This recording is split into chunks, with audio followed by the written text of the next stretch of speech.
मी राज तोडणकर आणि तुम्हा सर्वांचं स्वागत आहे पुन्हा एकदा आपल्या यूट्यूब चॅनलवरती द रोमिंग प्लेअर. तर मित्रांनो, काल रात्री आपण आलो धारीदेवीकडे. धारीदेवीचे थोडं आधीच थांबलो आहे 5-6 किलोमीटर आणि इथं हॉटेलकडून आपण राहिलो होतो. आज आपण निघालो आहे धारीदेवीचं दर्शन घ्यायला.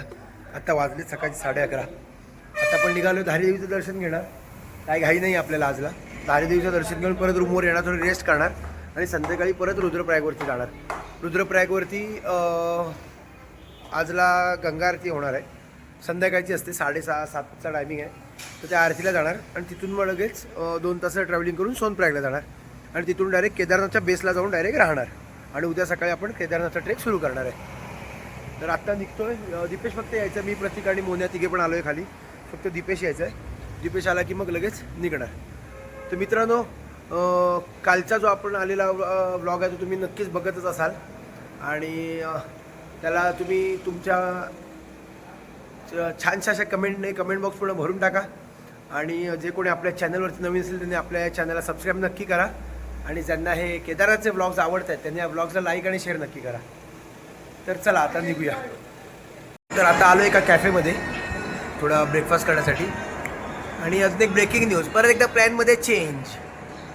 तर आम्ही गंगा आरती आजला नाही करणार आहोत. गंगा आरती आम्ही करणार आहोत बद्रीनाथवरून जेव्हा रिटर्न येऊ त्यावेळेला. तर आज डायरेक्ट धारीदेवीचं दर्शन घेऊन डायरेक्ट जाणार आपण सोनप्रयागला आणि तिथे राहणार आणि उद्या आपण केदारनाथच्या जाताना बघू. सोनप्रयागला राहणार आणि उद्या केदारनाथला सुरुवात करणार. जसं की पास्ताची ऑर्डर दिली आहे आणि 3 सँडविच येत आहेत. तोपर्यंत पास्ता खाऊया म्हणजे अर्धा संपला अर्धाच बाकी आहे. आणि दिप्या काय नुसते पेस्ट्रीवर पेस्ट्री खातोय. 3री पेस्ट्री आहे त्याची. आता मागवलेत नूडल्स, संपत आले आहेत. सँडविचेस मागवलेत. मस्त की खायचं आणि मग छू. त्यात मस्त आहे की नाश्ता झाला पोटभर एकदम व्यवस्थित. आणि आता कॉफी सांगितली आहे. आता कॉफी प्यायची आणि छू व्हायचं इकडून. आत्ताच झाला सगळा ब्रेकफास्ट डन. आता बिल ऑर्डर केलं, बघूया. पहिल्यांदा त्यांनी बिल दिलं होतं पण बिल ॲक्च्युली त्यांनी 3 सँडविच त्या बिलमध्ये ॲडच केले नव्हते. 545च बिल दिलं होतं. आता त्यांनी परत सांगितलं, आम्ही ते गेलो होतं परत चेक आणायला. तर बघू आता किती बिल येते ते. तर आपल्या टोटल झाले तर 2600 किलोमीटर. 2600 किलोमीटर. ते मोने बिचारा एका कोपऱ्यात ह्या कोपऱ्यात बसून होता. आज दीपा बोलला, राज आपण दोघं पाठी बसूया आणि मोन्याला पुढे पाठवलेला बसायला. पण का ते पण तुम्हाला सांगतो, हॉटेलपासून जिकडे नाश्ता करायला गेलो ते 5 मिनिटाचं अंतर आहे म्हणून हा बोलला आहे. नाही तर हा पाठी बसायला तयार होत नाही. पण जाऊ दे, मोन्या 5 मिनिटं तरी 2600 किलोमीटर नंतर तरी पुढे बसला आहे. कसं वाटतंय मोन्या? मग मोने ही त्याची जागा आहे ना परफेक्ट एकदम सेट करून ठेवला नाही. इकडे मस्त की हात ठेवायला, इकडे लगेच पाणी बॉटल आहे बाजूला, खायला प्यायला. परफेक्ट एकदम सेट करून ठेवलं नाही जागा. थांबायचं नाही हा. तर चला रूमवर जाऊया. जरा 1 तासभर थांबायचं कारण धारीदेवीचं मंदिर आहे ते 2 वाजेपर्यंत बंद असतं, 12 ते 2. तर मग जरा रूमवर जाऊन थोडा वेळ थांबणार आणि मग 2 वाजता निघू. 5-6 किलोमीटरवरच आहे. 1-2:30 वाजेपर्यंत पोचू. मग दर्शन घेऊन तिथून मग डायरेक्ट केदारनाथला निघायचं आहे. तर बघू आता आपल्याला कसं दर्शन मिळतंय ते. तर चला मित्रांनो, प्रवासाला पुन्हा एकदा सुरुवात. आणि आता आपण जातो धारीदेवी मंदिरला. 5-6 किलोमीटरच आहे आणि मग तिथून जाणार आपण डायरेक्ट ह्याला केदारनाथच्या बेसला म्हणजे सोनप्रयागला. तर चला निघूया. गणपती बाप्पा, केदारनाथ महाराज की. चला आता डायरेक्ट जायचं धारीदेवीला. तर रस्ता तसा चांगला आहे, फक्त थोडंसं ट्रॅफिक जास्त आहे. आणि आता इथून धारीदेवी मंदिर राहिलं आहे 9 किलोमीटर आणि त्याच्या पुढे नंतर रुद्रप्रयागला आपण जाणार आहोत 25 किलोमीटर.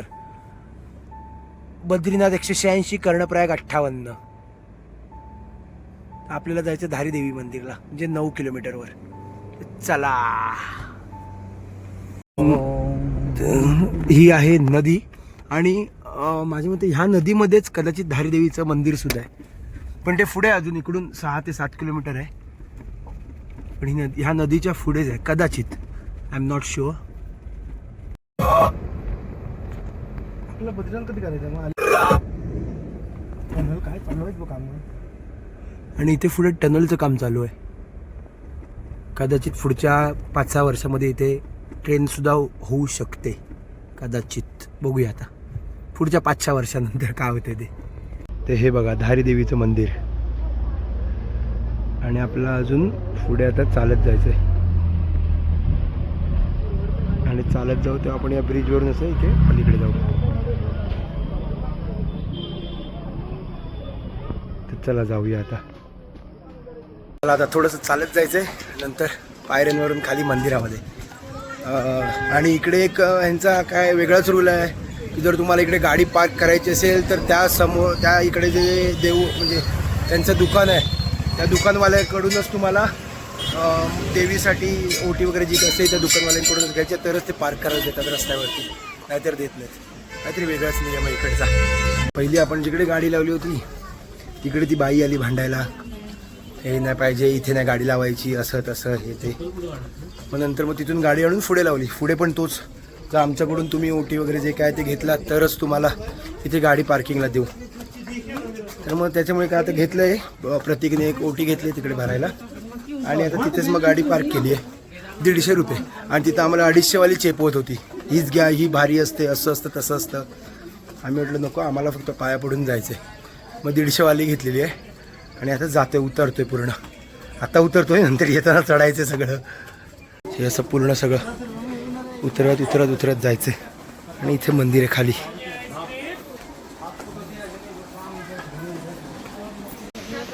तर आजकाल थोडीशी गर्दी कमी झाली आहे असं त्या दुकानवाल्यांनीच सांगितलं. अशी बघितलं तर गर्दी नाहीच आहे जवळजवळ.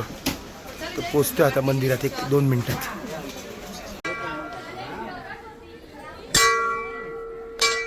चला तरी एंट्री झालेली आपली मंदिरात.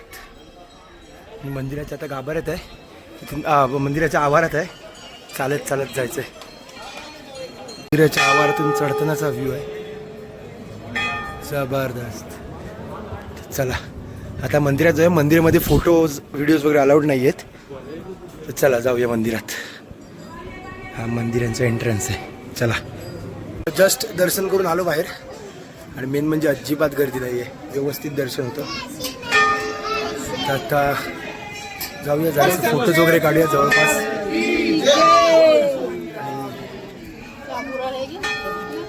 फोटोज वगैरे काढूया.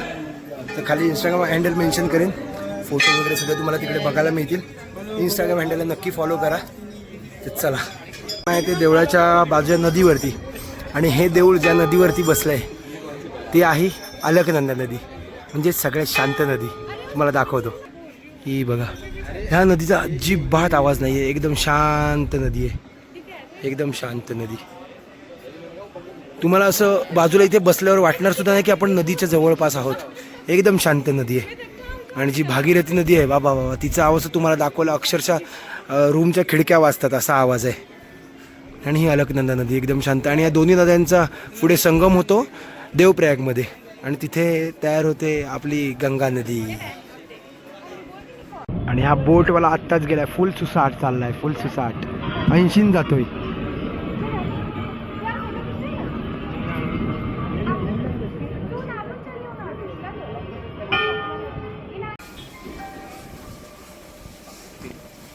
तर मित्रांनो हे जे पाठीमागे मंदिर आहे हे आहे मा धारी देवीचं मंदिर आहे. आणि हे मंदिर उत्तराखंडमध्ये गढवाल या ठिकाणी आहे. रुद्रप्रयाग इथून 25 ते 30 किलोमीटरच्या अंतरावरती आहे. खूप सुंदर मंदिर आहे. आणि हे जे मंदिर आहे ते पूर्णपणे अलकनंदा नदी आहे त्याच्यावरती बसलेलं हे मंदिर आहे.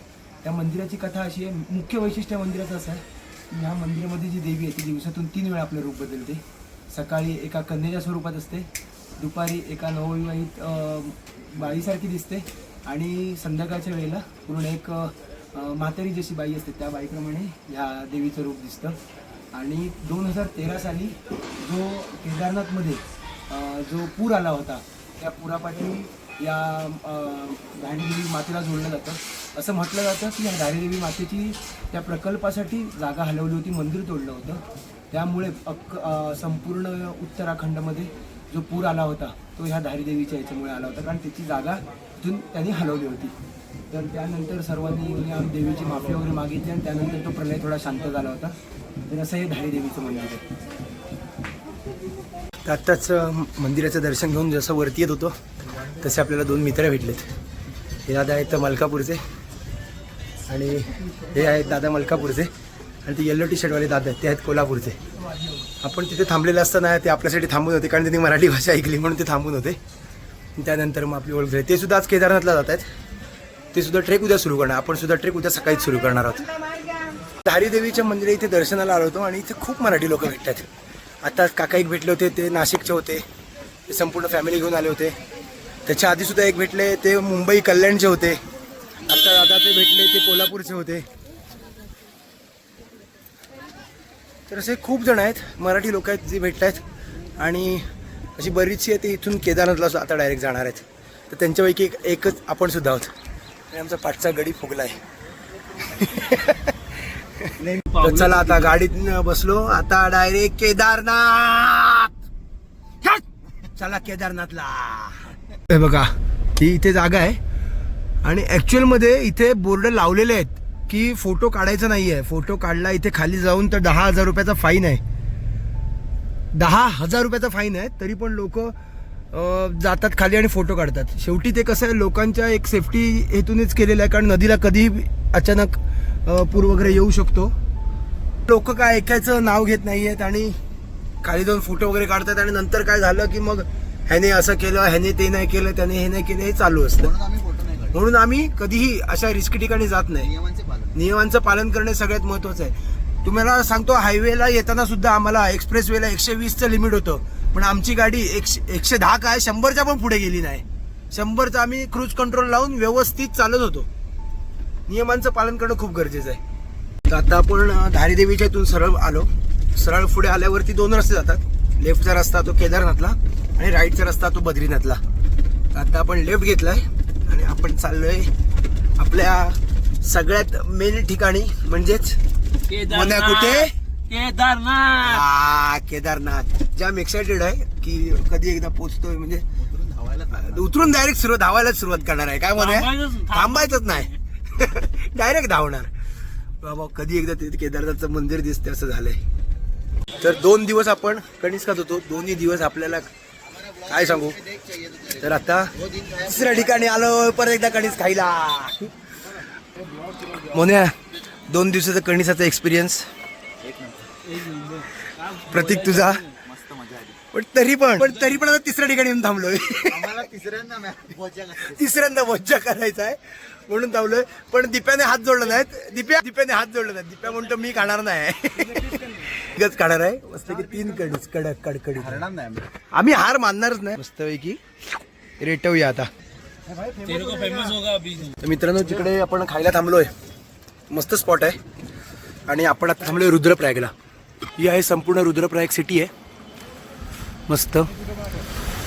आणि तुम्हाला एक सांगतो खाली जो 2 नद्यांचा संगम होतोय ती नदी आहे अलकनंदा. त्या साईडला आहे ती आणि ह्या साईडला आहे ती आहे मंदाकिनी.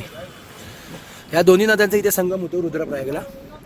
अलकनंदा नदी जी आहे ती बद्रीनाथवरून येते आणि मंदाकिनी ही जी नदी आहे ह्या साईडची ही नदी येते केदारनाथवरून आणि या दोन्ही नद्यांचा इथे संगम होतो आणि ही नदी पुढे अलकनंदा बनूनच जाते. तर रुद्रप्रयाग सिटीमध्ये हा संगम होतो.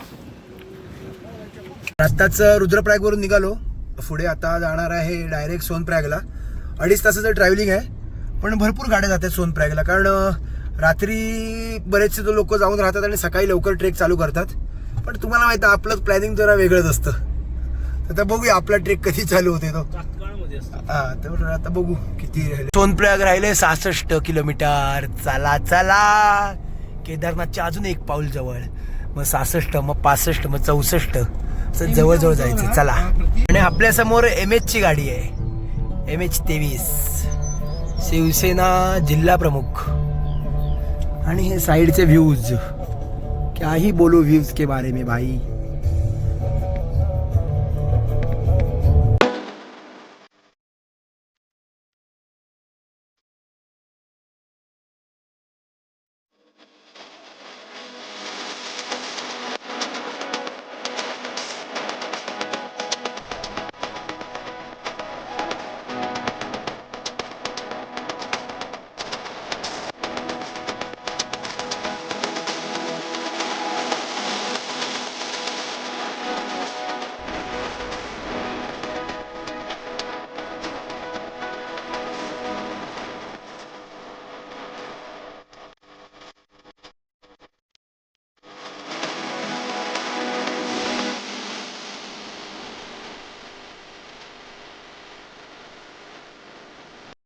तर मित्रांनो, ही जी नदी आहे ही आहे मंदाकिनी नदी आणि ह्या नदीच्याच काठ्याने आपण आता जाणार आहोत केदारनाथपर्यंत.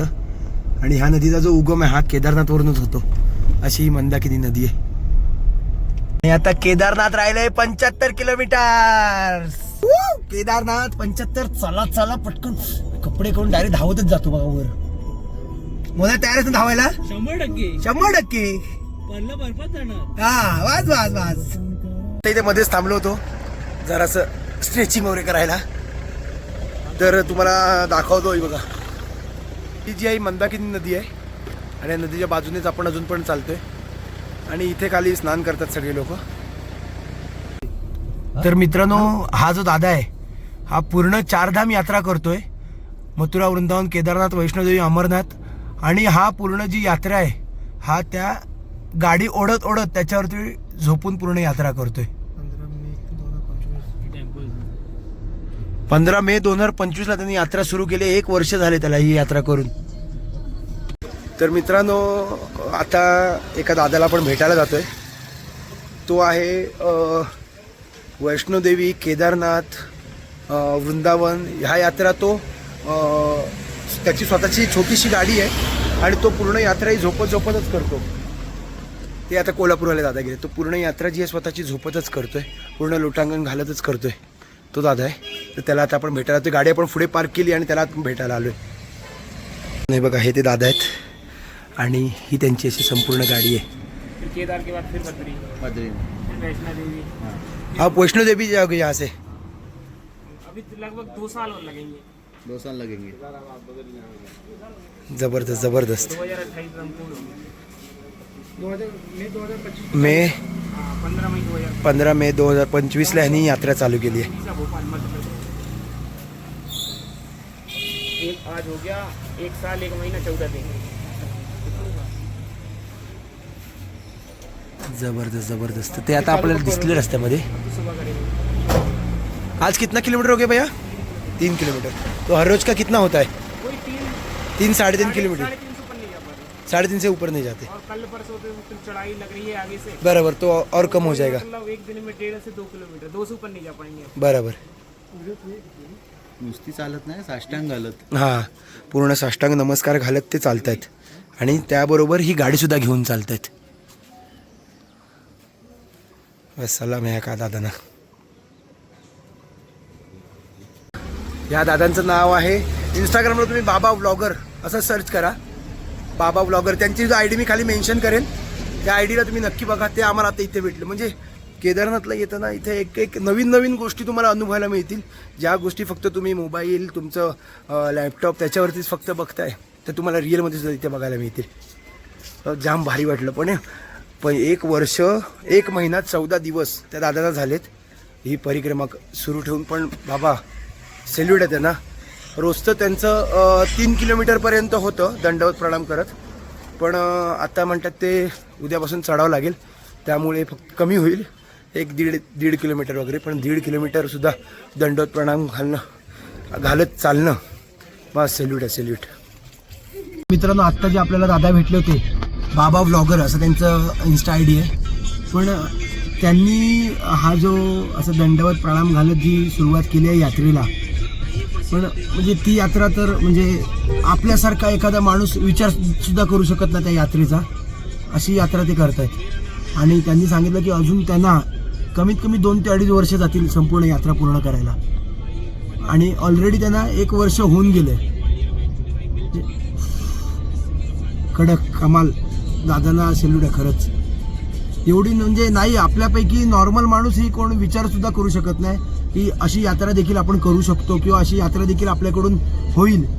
पण नाही, काय काय असतात असे जे अशा प्रकारची यात्रा करतात आणि त्यांना आज रिअलमध्ये भेटून तसं ह्याच्या आधी पण बघितलं आहे, इंस्टाग्रामला, यूट्यूबला, शॉर्ट्समध्ये असं बघितलं. पण रिअलमध्ये भेटल्यावर जे फील येतं ना आणि त्यांचा जो स्ट्रगल आपल्याला समजतो की बाबा खरंच भारी आहे एकदम.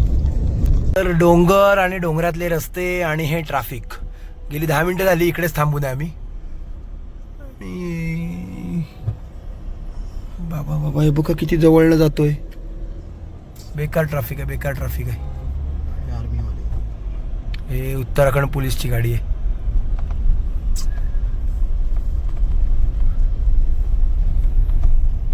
आता पोचलोय आपण गुप्त काशीला पोचलोय. आणि आता अजून किती 49 किलोमीटर आहे केदारनाथ. जवळ जवळ येतय. चला मध्ये सुद्धा एकदा थांबलोय मॅगी खायला. आणि मॅगी खायला थांबलोय तर अशा स्पॉटवर थांबलोय की तुम्हाला काय सांगू. मॅगीची ऑर्डर दिली आहे. आपण तुम्हाला स्पॉट दाखवायला म्हणून फक्त पुढे आलोय. हा बघा कडक एकच नंबर. आणि ह्या रस्त्याला आता आपल्याला पुढे जायचं आहे. इकडे आपण जाणार आहोत असं फिरून फिरून पूर्ण. अजून 20 किलोमीटर राहिलं आहे केदारनाथ. तर अजून 20 किलोमीटर केदारनाथ म्हणजे सोनप्रयाग राहिलं. सोनप्रयागला आपली गाडी लावायला लागते. तिथून टॅक्सीने 6 किलोमीटर तिथं जायचं आहे. तर मॅगी खाऊया आणि निघूया. चला. तर आत्ता मित्रांनो गौरीकुंड आहे आपल्याला. सॉरी सोनप्रयाग आपल्याला 18 किलोमीटर. आणि हे एवढूसा रस्ता आहे. एक समोरनं ट्रक आला आहे आणि ह्या साईडने बस. फुल पॅक सीन भाई साहब, फुल पॅक.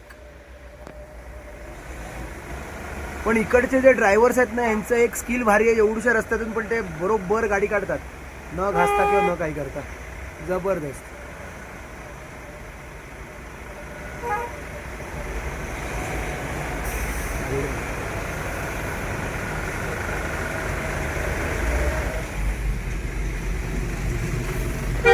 बघा केवढूसा रस्ता आहे. एक 4 व्हीलर जाते आणि पुढची बस आहे ती एक जाते. बस एवढेच. जर बस 2 बस समोरासमोर आल्या तर अर्धा तास तुमचा कुठे गेला नाही बघा. या साईडला डायरेक्ट होत जा.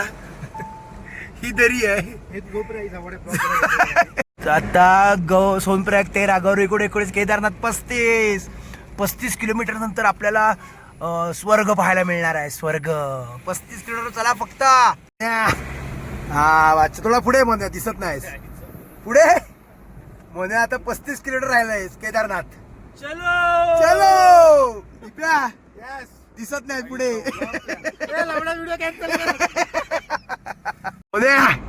35 किलोमीटर आहे केदारनाथ. दीप्या बाई पण फुल खुश आहे. दीप्या यमुनोत्री 5.5 तासात चाललाय. पण आता पण दीप्याने एकच सांगितलं नाही किती काय झालं तरी कसा करणार ट्रेक. चालत. एक नंबर. आता चालत प्रत्येक जरा गाडी चालवतोय तर आम्ही त्याला कॉन्सन्ट्रेट करायला देतो कारण रोड खूप छोटा आहे. चालत गेली तरी चालती. बस बस बस बस. कमी नाही झालं पाहिजे. जायचं तर फक्त चालत. जय हिंद. महाराष्ट्र. आता राहिलं फक्त 35 किलोमीटर. म्हणजे ऍक्च्युली आता गाडी लावायची आपल्याला सोनप्रयाग मध्ये. तिथून मग गौरीकुंडसाठी टॅक्सी करून आपण डायरेक्ट पुढे जाणार आणि गौरीकुंडमध्येच राहणार. एका हॉटेलवाल्याचा जो नंबर मिळाला आहे तर त्याच्याशी कॉन्टॅक्ट करणार, रूम्स वगैरे बघणार. जर व्यवस्थित असेल तिकडेच राहणार आणि डायरेक्ट सकाळी ट्रेकला सुरुवात. झापूक झुपूक कसा वाज वाज वाज वाज. चला आता आपण पोचलोय सोनप्रयागला.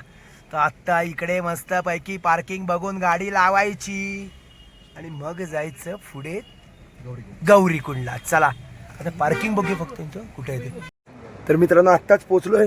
गाडी वगैरे पार्क केली आहे आणि आता आपण आहोत सोनप्रयागला. आता इथून सामान वगैरे घेऊन थोडं खाली जायचं आहे. तिथून मग आपल्याला गाड्या भेटतील. त्या गाडीने मग ते शेअरिंगवाले आहेत त्या गाडीने मग आपल्याला जायचं आहे गौरीकुंडला आणि गौरीकुंडला जाऊन मग रूम घ्यायचं आहे. तर आता चला बॅग्स वगैरे काढूया. जरा डोर वगैरे ओपन केला आहे. बॅग्स वगैरे काढूया आणि कल्टी घेऊया. यस पोचलो फायनली पोचलो. एवढा आनंद होतो ना काय सांगू आता. चला तर एक एक उतरतात सगळ्यांनी सामान घेऊन निघूया. मित्रांनो आत्ताच पोचलो. बॅग्स वगैरे घेतल्या आहेत आणि आता निघालोय चालत चालत. ए प्रतीक पाणी बॉटल 20 रुपये. थंडा मिरिंडा पाणी बॉटल. थंडा मिरिंडा पाणी बॉटल. चला दीपेशने सगळे पाण्याचे घेतलं नाही कारण वरती पाण्याच्या बॉटल्स थोडं महाग मिळतात त्यासाठी इकडेच घेतलं नाही. तर मित्रांनो आता आपण सोनप्रयागवरून गौरीकुंडच्या रस्त्यावरती आहे. रस्ता एवढा छोटा आहे की ॲट ए टाईम फक्त एकच गाडी. दुसरी गाडी आली की एकदम कट टू कट गाडी जाते घासता घासता. आणि आता ड्रायव्हर जे आहेत आपले त्यांनी सांगितलं आहे 2013च्या आधी इथे प्रायव्हेट व्हेकलसुद्धा वरपर्यंत यायच्या. पण 2013चा जो प्रलय आला केदारनाथमध्ये, त्यामध्ये हा अर्धा रस्ता वाहून गेला होता. आणि त्यानंतर प्रत्येक सीझनमध्ये कमीत कमी 15 ते 16 गाड्या वरून दरीत कोसळायच्या. आणि ज्या गाड्या कोसळायच्या त्या सगळ्या प्रायव्हेट व्हेकल्सच असायच्या, म्हणजे बाहेरच्या लोकांच्या गाड्या असायच्या. त्यामुळे मग इकडच्या सरकारने असा डिसिजन घेतला की इकडे फक्त आणि फक्त ज्या लोकल्सच्या गाड्या आहेत त्याच चालणार, आणि ज्या प्रायव्हेट गाड्या आहेत त्या तुम्हाला सोनप्रयागमध्ये थांबवाव्या लागणार. आणि ज्यावेळेला 2013मध्ये इथे प्रलय आल्यानंतर एका वेळेला 3 दिवसांचा जॅम लागला होता. ट्रॅफिक जाम झालं होतं सलग 3 दिवस. आणि 4थ्या दिवशी जाऊन ते ट्रॅफिक सुटलं होतं. आणि त्या ट्रॅफिकमध्ये खूप लोकांचे चलन वगैरे काटले, म्हणजे गेले होते. आणि कसं शेवटी लोकांना एक सवय असते, समजा एक गाडी जाते तर आपण ओव्हरटेक करून पुढे जावं, आणि जेव्हा समोरून गाडी येते त्यावेळेला जाम लागतो. आणि असं सलग 3 दिवस जाम होता. 3 दिवस. 4थ्या दिवशी जाऊन जाम निघाला होता. आणि हा पूर्ण जाम अगदी सोनप्रयागपासून गौरीकुंडपर्यंत होता, असं त्या काकांनी आत्ता सांगितलं आहे. आणि हा जो रोड आहे हा एवढा डेंजर रोड आहे की ह्या रोडवरती गाडी चालवण्यासाठी तुम्हाला 5 वर्ष, कमीत कमी 5 वर्षाचा अनुभव पाहिजे, म्हणजे तुम्हाला 5 वर्षाचं लायसन्स पाहिजे. असं आहे हा रोड. खूप भारी आहे आणि तेवढाच खतरनाक सुद्धा आहे. आणि आत्ता ट्रॅफिक जाममध्ये अडकलो आहे. झाला आम्हाला 15-20 मिनटं झाली. आणि आता वरून येणाऱ्या गाड्या फक्त वन साईड येत आहेत, आपल्या गाड्या थांबलेल्या आहेत. आणि हा ट्रॅफिक जाम जो आहे जवळजवळ 1.5 किलोमीटरचा तरी आहे आरामात.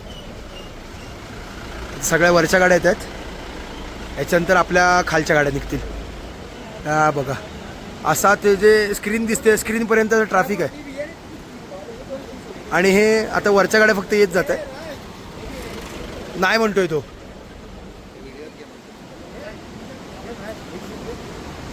हे असं पूर्ण तिथपर्यंत ट्रॅफिक जाम. आत्ता मित्रांनो आलो आहे रूममध्ये. आपल्याला 1000 रुपयामध्ये रूम मिळाली. रूम चांगली आहे. दाखवतो तुम्हाला रूम कशी आहे ती. 4 बेड आहेत. 1 2 3 4 बेड. आत्ताच मित्रांनो जेवायला आलो आहे. थाळीची ऑर्डर दिली. 200 रुपयामध्ये अनलिमिटेड थाळी आहे. थाळीची ऑर्डर दिली आहे. आणि दीपेश आणि मोन्या बघूया आता काय घेतात ते. मित्रांनो आपली जी पहिली रूम होती ती आपण चेंज केली, कारण तिथे ना जरा असं खूप ओलावा होता. सो आपण दुसरी रूम एक बघितली. रूम दाखवतो तुम्हाला. छोटीशीच रूम आहे पण मस्त रूम आहे, दाखवतो तुम्हाला. ही बघा, हा हॉल आहे मस्तपैकी. आणि हे वॉशरूम मस्त क्लीन आहे. आणि गिझरसुद्धा चांगला आहे, व्यवस्थित चालू आहे. इथे टी व्ही आहे. आणि आल्या उद्याची तयारी. सगळ्यांनी भका बॅगा काढलेल्या आहेत. आणि असं ठरलं आहे की आता प्रत्येकाने आपापली बॅग उघडायची आणि एकेकाने बॅग भरायची. तर चला आता जरा बॅग भरूया आणि भेटूया तुम्हाला. चला मित्रांनो, वाजलेत रात्रीचे 1. होय, खेचरांचा आवाज आहे आणि खेचर चाललेत, त्यांचा आवाज आला आहे. तर चला आता झोपूया. खूप वाजलेत. सकाळी 4 वाजता ट्रेकसुद्धा चालू करायचं. 1 वाजला आता. तर मस्तपैकी झोपायचं आणि 3:30 वाजता उठून 4 वाजता ट्रेकला सुरुवात करायची. तर हा व्लॉग मित्रांनो इथेच संपवूया. जे कोणी आपल्या चॅनलवरती नवीन असेल त्यांनी आपल्या चॅनलला सबस्क्राईब नक्की करा. आणि ज्यांना हे केदारनाथचे व्लॉग्स आवडत असेल त्यांनी या व्लॉगला लाईक आणि शेअर करा. तर भेटूया पुन्हा एकदा नवीन केदारनाथच्या व्लॉगमध्ये, म्हणजेच डायरेक्ट केदारनाथला. तोपर्यंत bye bye, good night, take care.